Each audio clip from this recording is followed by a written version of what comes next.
अस्सलाम वालेकुम नाज़रीन, मेहरान टीवी सां गॾु मां आहियां सैयद शमीला शिराज़ी। हिन बुलेटिन में असां सां साथ ॾींदी प्रिया गुल। सभ खां पहिरियां हिकु नज़र हेडलाइन ते।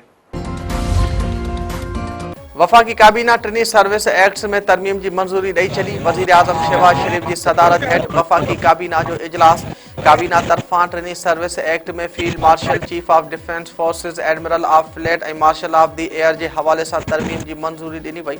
ज़रनि मुताबिक़ तरमीम कुछ देर बाद क़ौमी असम्बली में पेश कई वेंदी। क़ौमी असम्बली 27 आइनी तरमीम जी मंज़ूरी बाद उहो फ़ैसिलो कयो हो त टिनी हथियारबंद फ़ौज जे सरबराहनि लाइ नवनि क़ाइदनि ऐं ज़ाब्तनि बाबति कानून साज़ी ते बहस थींदी ऐं मंज़ूरी ॾिनी वेंदी।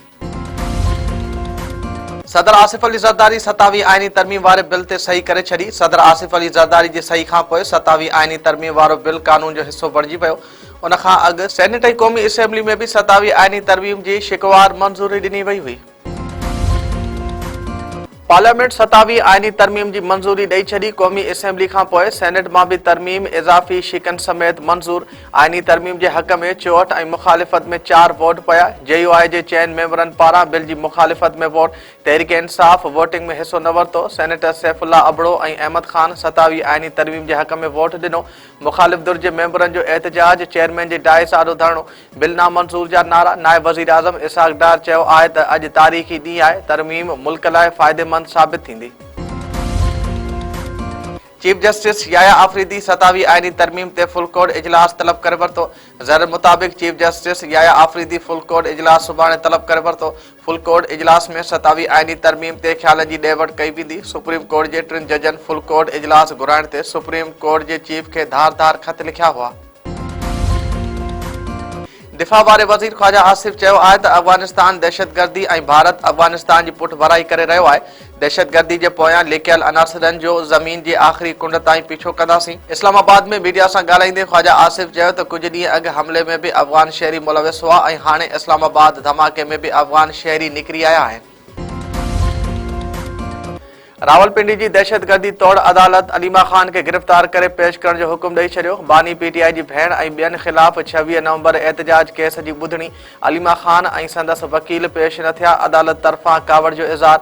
दहशतगर्दी तौड़ अदालत अलीमा ख़ान जा 9 भेरो ज़मानत न थियण जोगा गिरफ़्तारी वारंट जारी करे छॾिया। गिरफ़्तार करे 17 नवंबर ते अदालत में पेश करण जो हुकुम।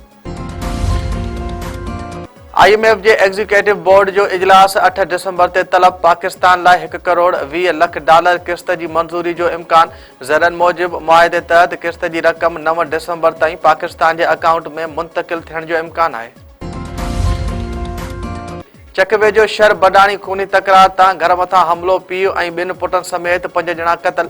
बडाणी दुर जे हथियारबंदनि ॻोठ इम्तियाज़ शर में घर मथां हमिलो करे हथियारनि जा मुंहं खोले छॾिया। राकेट लांचरनि सां हमले में अब्दुल ख़ालिक शर, संदसि 2 पुट ख़ालिद राजा शर, भाउ अब्दुल सतार शर ऐं ठरी मीरवा वासी महिमान अब्दुल जब्बार शर मारिजी विया। जवाबदारनि जी गिरफ़्तारी लाइ ज़िले जे मुख़्तलिफ़ थाणनि जी पुलिस जो ऑपरेशन। ॻोठ ब्यानचंजी में बंडाणियुनि जे घरनि मथां ड्रोन ज़रिए माटर गोला फायर कया विया। फायरिंग में औरत लाली ख़ातून बडाणी ऐं नौजवान जवाद बडाणी मारिजी विया। 2 औरतनि समेत केतिराई माण्हू ज़ख़्मी। टंडो अलायार में 9 महीना अॻु पसंदि जो परिणो कंदड़ नौजवान क़तल। पुलिस संदसि ज़ाल खे गिरफ़्तार करे वरितो। अकरम कॉलोनी मां 28 साला अली ॾिनो ख़ास केली जो घर मां लाश हथायो। पुलिस मक़तूल नौजवान जी ज़ाल रिज़वाना खे गिरफ़्तार करे वरितो। जांच दौरान औरत पारां मुड़ुस खे क़तल करण जो एतराफ़। पुलिस जो चवणु आहे त औरत 3 ॼणनि सां गॾिजी मुड़ुस खे क़तल करण बाद उनखे ख़ुदकुशी जो रंग ॾिनो। शहदादपुर जे उस्ताद जे खून सां इंसाफ़ लाइ हाला क़ौमी शाहराह ते लॻल धरणो 20 कलाकनि बाद ख़तमु। अॻूण सेनेटर इमामुद्दीन शौकीन ऐं PP अॻवान अब्दुल रहमान थईम धरणे में पहुता। वाक़े में मुलविस SHO ऐं अहलकारनि जी जल्द गिरफ़्तारी जी ख़ातिरी ते एहतजाज ख़तमु कयो वियो। पुलिस हथां उस्ताद ॼाम अज़ीज़ जखरो जे क़तल ख़िलाफ़ 3 ॾींहंनि ताईं मुसलसल एहतजाज कयो वियो। मुलविस अहलकार गिरफ़्तार न थियण ते वारसनि गुज़िरियल ॾींहुं क़ौमी शाहराह ते लाश रखी धरणो खंयो। धरणे में औरतनि समेत उस्तादनि ऐं सियासी समाजी कारकुननि जी बि वॾे अंग में शिरकत।